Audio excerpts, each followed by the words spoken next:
Comment maximiser ses chances de victoire dans un match de boxe? Samedi 23 novembre 2020, le Britannique Tyson Fury remporte le titre de la World Boxing Council, catégorie poids lourd, par KO, au 7e round, face à l'Américain Deontay Wilder. Ouais, j'ai un super accent. Le Gypsy King britannique signe là une performance remarquable, et dans son match, un élément particulièrement a attiré mon attention.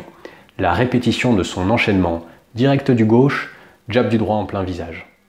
Ça m'a rappelé une règle forte, que je ne cesse de répéter à toutes les personnes que j'encadre, boxeurs ou pas d'ailleurs. En compétition, misez sur vos points forts. C'est eux qui feront la différence. Tyson Fury disposait d'un bon enchaînement, d'un enchaînement solide, efficace. Il a investi dessus et ça a payé. Miser sur ses points forts, c'est une manière d'augmenter sa confiance en soi. Vous savez que vous êtes bon dans ce que vous faites, vous le faites en boucle, vous avancez avec confiance. C'est aussi la stratégie qui maximise vos chances de gagner.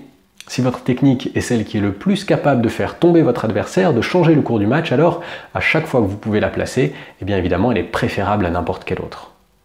Quel que soit votre sport, la question pour vous est donc la suivante. Quel est cet élément solide sur lequel vous pourrez toujours compter? Qui est le plus efficace? Quel est votre atout qui vous emmène vers la victoire?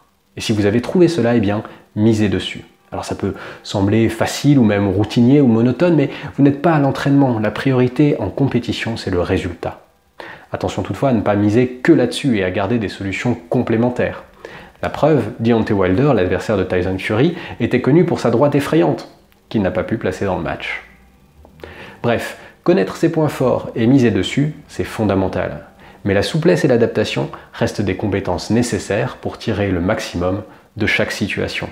Comme disait Honoré de Balzac, la puissance ne consiste pas à frapper fort ou souvent, mais à frapper juste.